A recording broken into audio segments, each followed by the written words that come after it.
E a partir, inclusive, de perguntas enviadas por você que acompanha a Economia de Bolso, hoje uma edição temática habitação.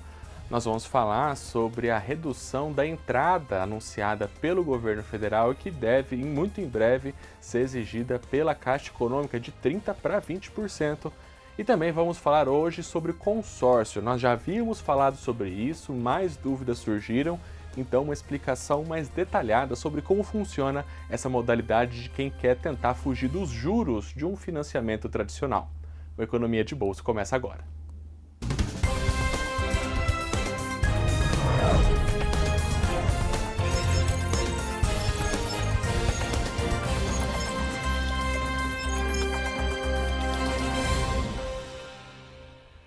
Economia de Bolsa começando aqui na TV Alem. A gente abre o programa de hoje falando sobre as novidades do financiamento habitacional, depois de mudanças anunciadas pelo governo federal, a entrada que o cidadão que quer comprar um imóvel precisa oferecer para o banco, para a Caixa Econômica Federal, que hoje é de 30%, deve cair já daqui a pouquinho para os 20%.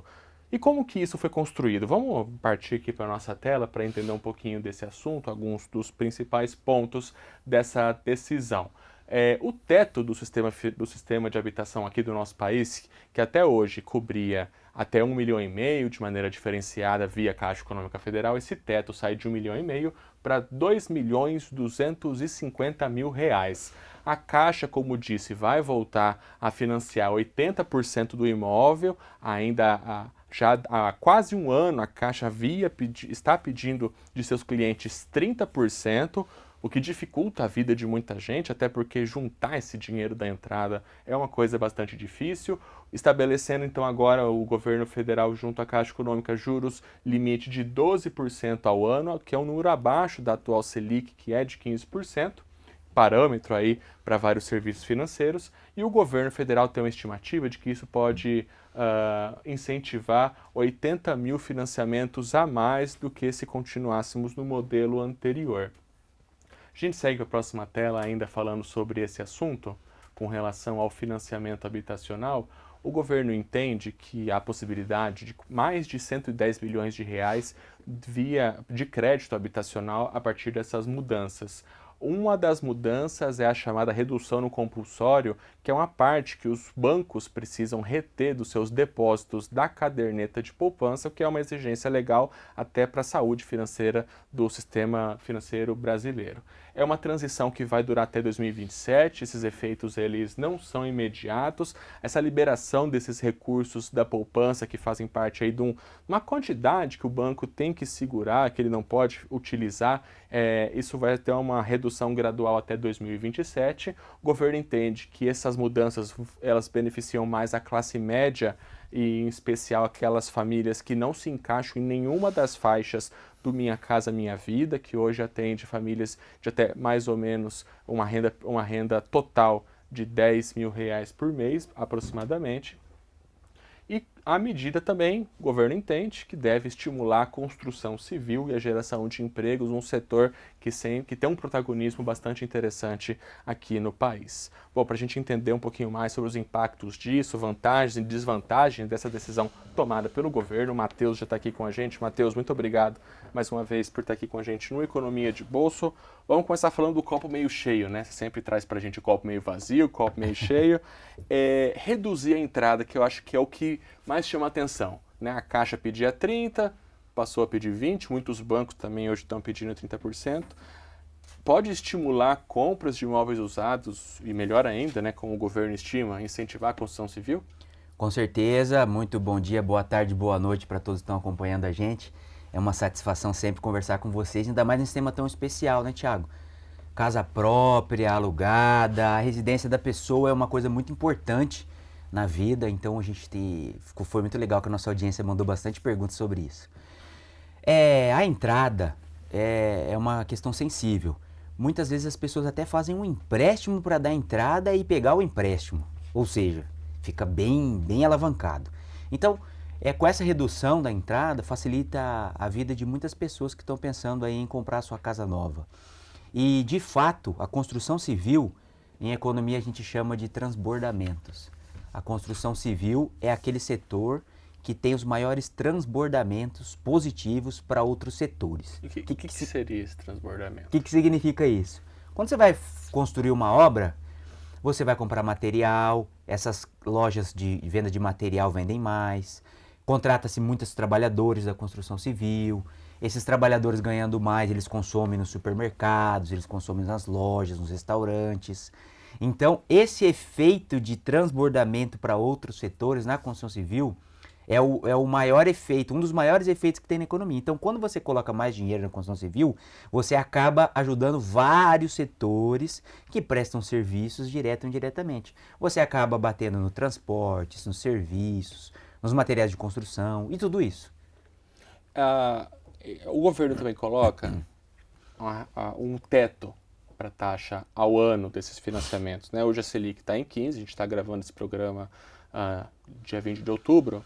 Hoje a Selic é 15, que é um teto de 12, né? 12% ao ano, que eu entendo que ainda é uma taxa elevada, mas pelo menos já é menor que a Selic. E aumentando também o teto do financiamento, de 1,5 milhão para 2.250.000, via Caixa Econômica também. Você acha que esse cenário todo, juros com teto, mais imóveis abrangidos, né? Até porque o valor do imóvel aumentou também, né? E a entrada reduzida, a gente fala de construção civil, mas até do mercado de usados, Matheus, será que as pessoas vão ter mais possibilidades à frente delas, de poder até negociar melhor? Como que você vê isso? Sim, para todo mundo entender, você pensa assim, como é que está vindo essa taxa de 12% se a Selic está em 15%, que é a referência para o país, né? Bom, pessoal, o sistema financeiro, ele nada mais é do que um intermediador. Ele pega o dinheiro de quem está sobrando dinheiro e empresta para quem está precisando de dinheiro. E da onde vem esse dinheiro? Da caderneta de poupança, Thiago. Então, quando você coloca seu dinheiro na caderneta de poupança da Caixa Econômica Federal, ela usa a maior parte desses recursos para financiar imóveis. E se você for olhar, o rendimento da caderneta de poupança é mais baixo, tá ali em torno de 6% a 7%. Então, por isso que é possível fazer essa linha com juros de 12%, tá? É daí que vem. Porque a minha fonte de financiamento é a poupança, que é um investimento seguro, fácil, todo mundo tem no aplicativo, no caixa eletrônico, mas é um investimento que ele vai remunerar pouco o investidor, ao mesmo tempo remunerando pouco, é um custo menor para o banco usa esse dinheiro para financiar casas, e é assim que ele consegue oferecer um juros mais competitivo. É esse o raciocínio? Exatamente esse é o raciocínio, Thiago. Como eu sempre digo aqui, a economia é aquela situação de cobertor curto. Então, se quando você aplica lá você ganha um pouco menos, mas isso também possibilita empréstimos com taxas mais atrativas para quem está financiando um imóvel. E com essa redução do compulsório ele significa obrigatório, compulsório. Então, para cada R$100 que você deixa lá na sua caderneta de poupança, uma parte disso tem que ficar reservado lá no Banco Central, como segurança do sistema. Tá, Thiago? E aí você diminuindo essa exigência legal, como você bem apresentou aqui no início do programa, sobra mais recursos para empréstimos. Hoje o compulsório, ele é de 20%. 20% de tudo que os bancos têm, os clientes depositaram na poupança, 20% está guardadinho, bonitinho. E os outros 80% ele negocia. O governo agora quer reduzir isso para 15%, 5%. Parece pouco, mas isso fragiliza de alguma maneira, Matheus, o sistema financeiro nacional? Olha, o sistema financeiro nacional ele é conhecido pela sua segurança e robustez. A gente tem um sistema pouco alavancado se a gente comparar com os Estados Unidos, por exemplo, que lá eles são muito alavancados, com bastante liquidez, né? Mas sim, você reduz um pouquinho a segurança do sistema quando você diminui o compulsório. Você diminui um pouco essa reserva, que se nós tivermos algum contratempo, alguma crise de liquidez, alguma sequência de inadimplências, né? Você tem um risco um pouco maior. Mas acredito que reduzindo para 15%, isso não seja um problema sério, tá?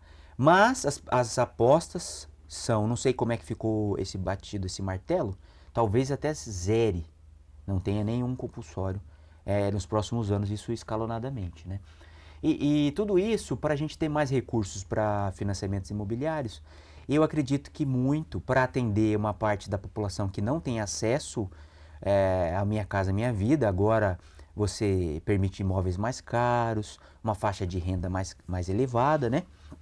É uma população que estava tendo que ter acesso à taxa de mercado aí, mais ao redor dos 14%, mais próxima da Selic. Então você atende essa população que não estava tão atendida, né?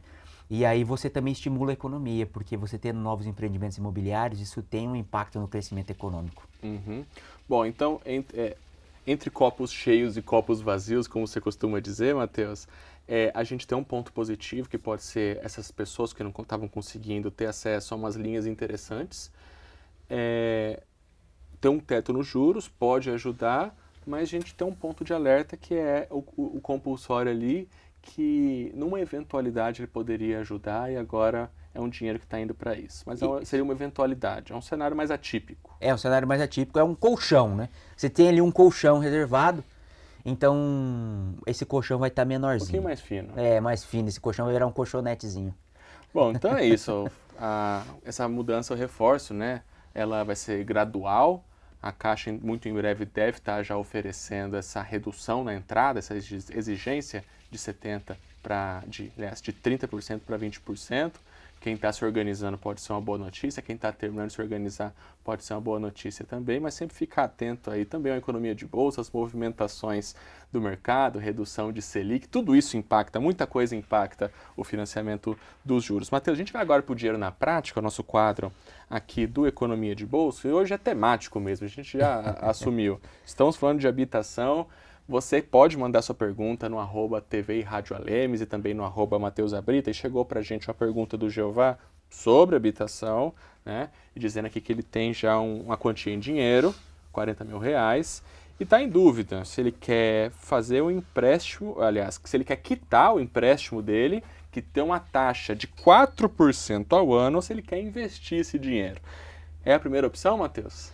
Tiago, essa pergunta aqui eu recebo demais nas redes sociais, perguntando, eu tenho uma dívida, eu tenho um empréstimo, eu tenho dinheiro. Eu quito a dívida ou eu invisto esse dinheiro e deixo a dívida lá e vou pagando as prestações? Essa pergunta chega demais, Tiago. Nesse caso aqui do Jeová, é muito fácil a resposta. Como ele teve acesso aí, provavelmente, à linha mais especial do Minha Casa Minha Vida, que é a taxa de juros bem baixinhas, 4%, 5% ao ano, 6% ao ano. Aí, Thiago, vamos perguntar assim, da onde vinha esse milagre? Não existe milagre nem almoço grátis na economia. Gente, essas taxas aí, elas são subsidiadas pelo Tesouro Nacional. Então, você faz essa equalização de taxas, o dinheiro sai dos impostos para ajudar essas pessoas que estão nessa faixa de renda mais baixa, tá?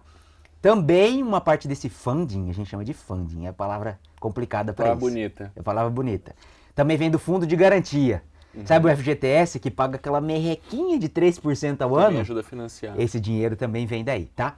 Bom, então aqui no caso do Jeová é muito fácil. Por quê? Todos os investimentos aí que a gente tem na renda fixa, gente, aqui tem que ser renda fixa, tá? Você não vai pegar um dinheiro desse e arriscar na renda variável que pode oscilar muito. Tem que ser na renda fixa. Qualquer investimento hoje na renda fixa por aí vai estar pagando mais que 4%, até a caderneta de poupança.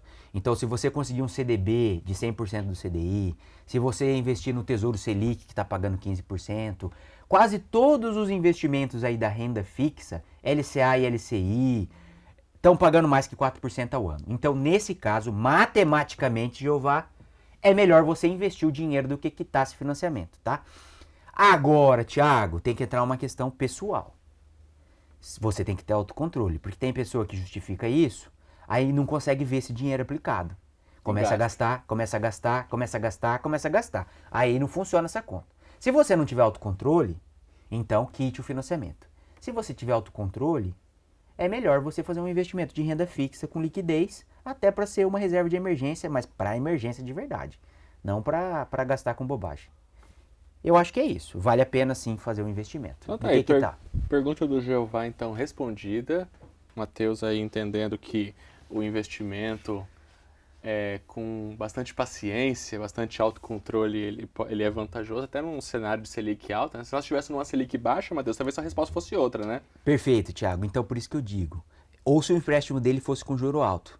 Vamos supor que ele tivesse um juro 16. aqui de 16, 15%. Então sempre compara as duas taxas. Quanto que eu pago de taxa efetiva total. Não é só a taxa de juros, tá? Tem outros custos. Custo efetivo total do seu financiamento. Você pode pedir no seu aplicativo, você pode pedir para o seu gerente. Você vê essa taxa. E daí você compara com a taxa que você vai ganhar na sua aplicação financeira. Compara o que for melhor, você faz, tá? Considerando que você tem controle financeiro, ok? Então, fica aí a dica para todo mundo, não precisa ser só para o Jová. Então é isso. Pergunta respondida, dinheiro na prática aqui no Economia de Bolso, que agora vai para um intervalo e daqui a pouco nós vamos continuar falando de habitação, também uma demanda que chegou da nossa audiência sobre consórcio. Será que vale a pena o consórcio? Será que ele é mais barato que um financiamento tradicional? A gente já volta.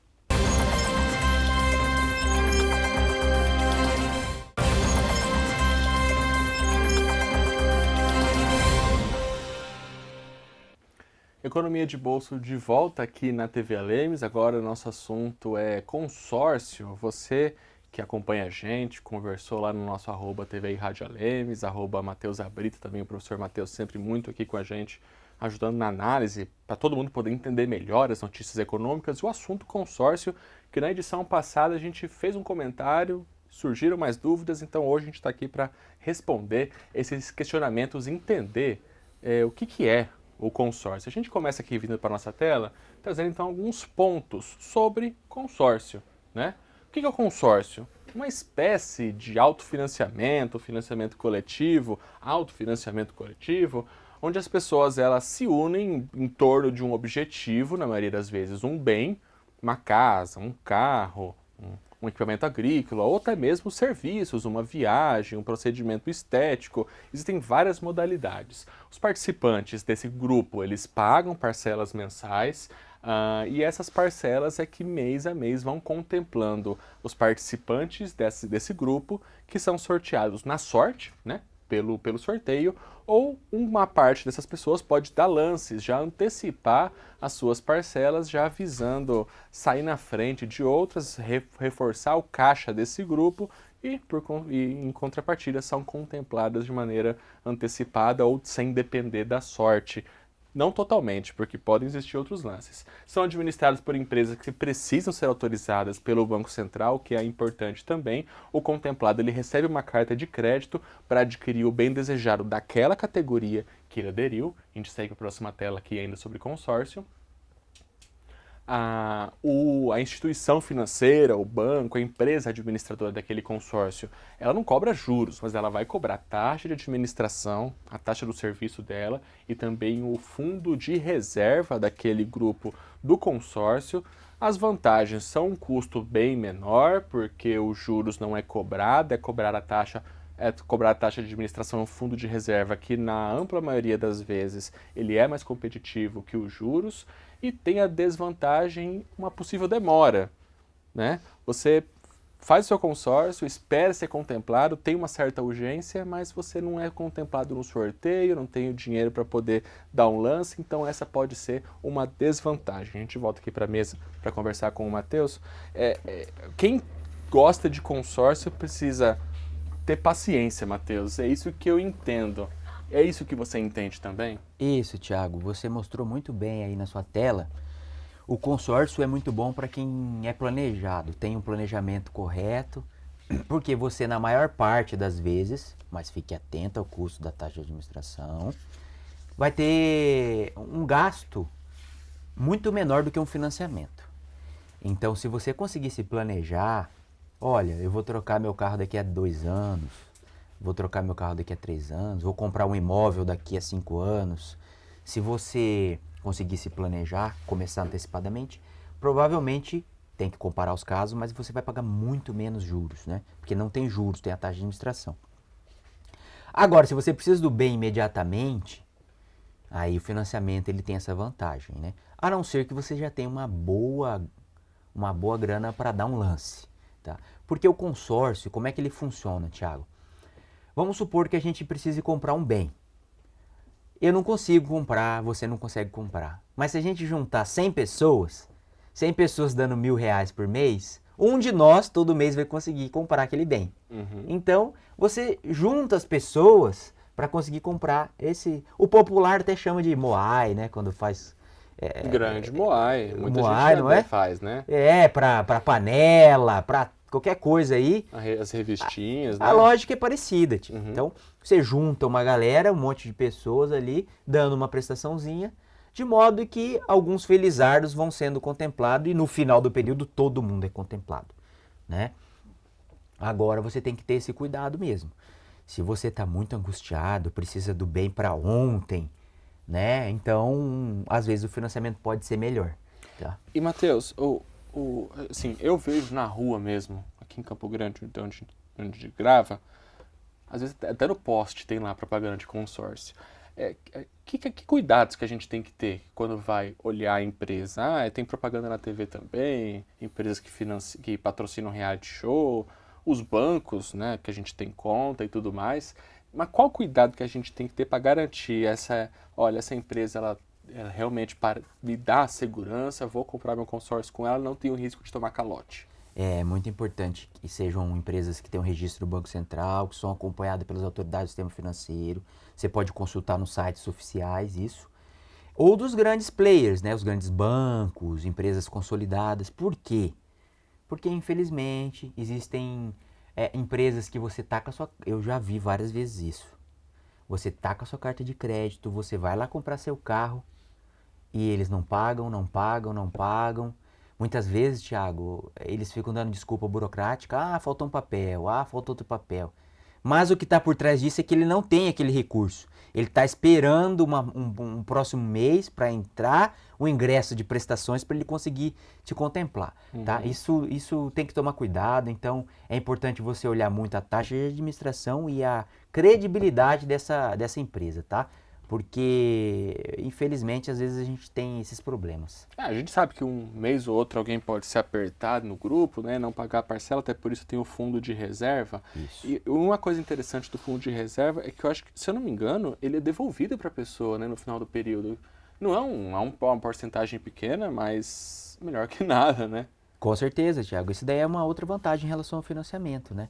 Então, em termos de custo operacional, se você tiver uma taxa de administração adequada, praticamente em todos os casos, ainda mais que a Selic é 15%, vai ser mais vantajoso financeiramente o consórcio.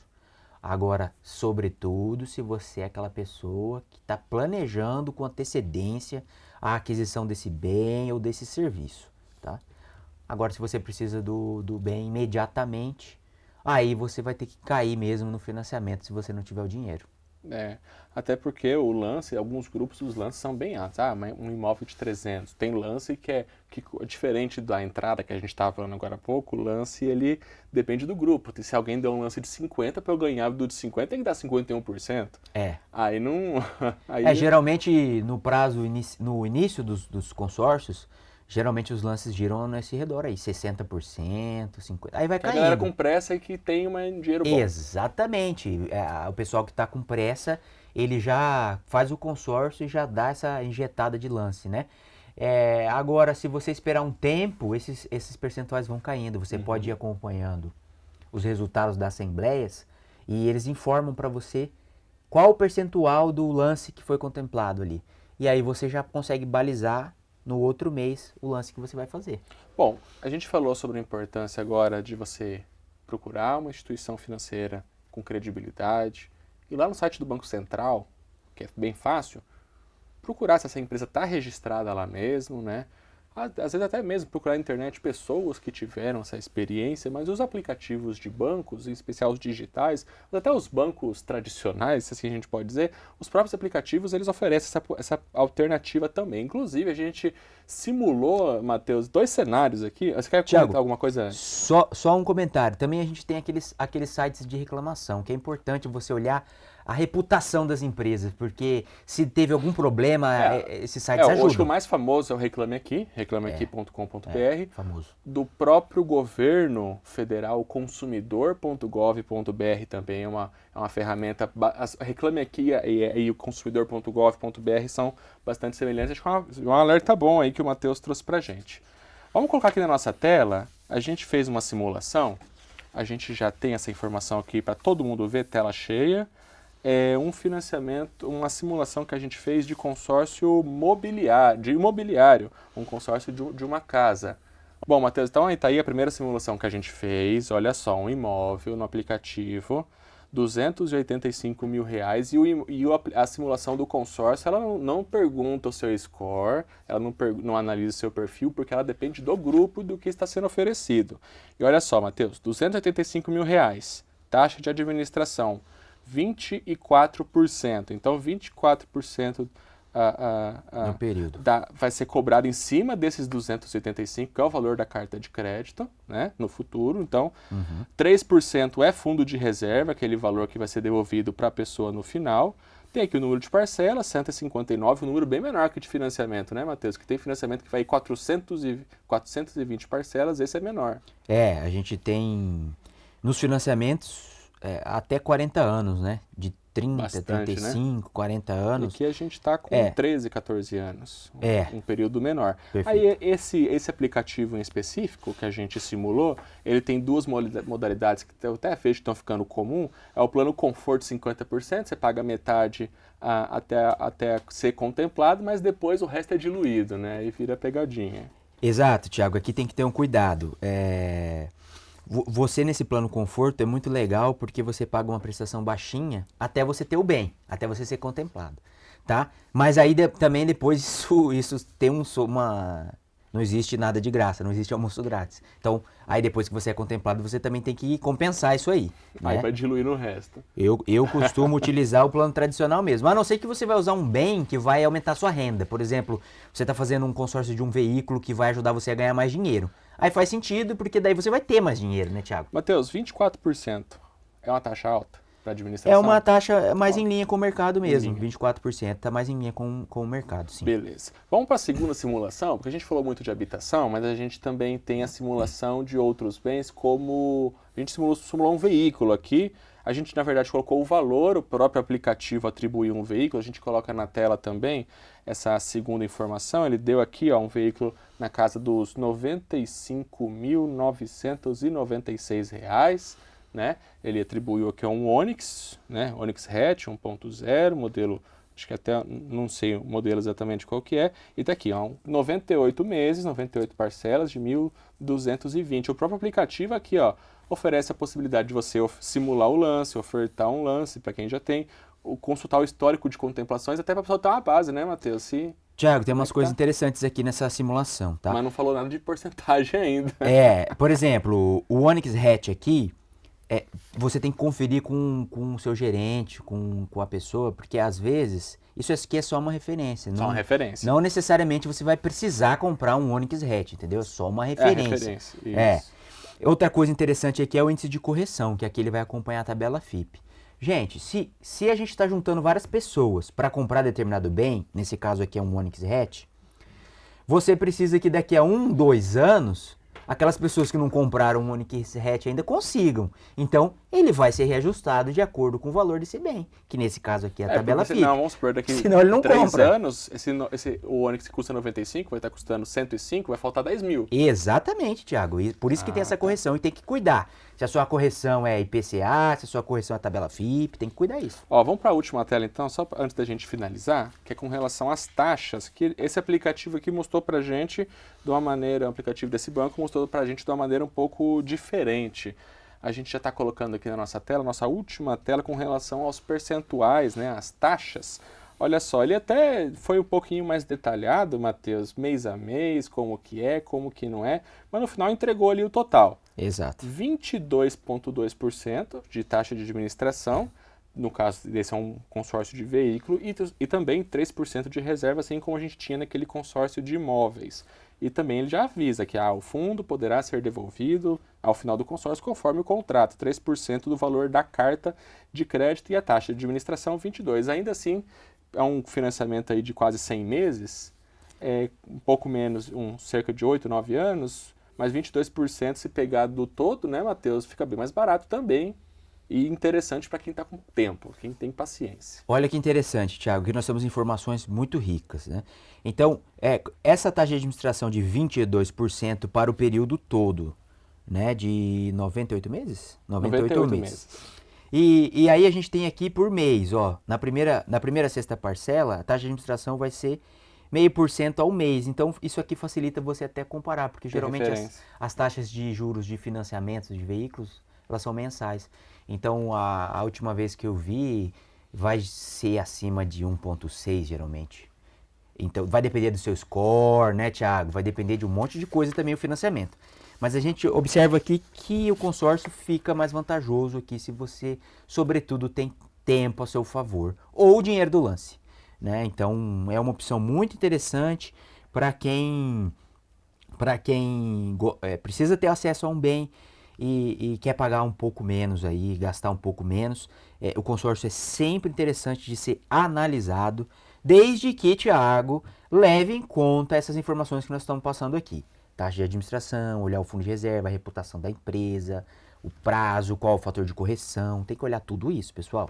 Então é isso. Esse é o consórcio, uma alternativa. Você que está acompanhando a gente, de repente se interessou, conversa aí com o seu gerente do banco, troca uma ideia, pesquisa um pouco mais, experiência de outras pessoas também. Muita gente também optou por isso, para você avaliar, né, Matheus? O que é melhor, o financiamento ou o consórcio? Bom, a gente vai chegando para o final da edição de hoje. Matheus, queria agradecer mais uma vez sua companhia aqui com a gente e esses recados todos aí, né? No final de tudo, é muita pesquisa, muita cautela, muita paciência para o nosso dinheiro render o tanto quanto possível. Isso mesmo, Thiago. Pessoal, o nosso dinheiro, a gente tem que estar atento aos detalhes.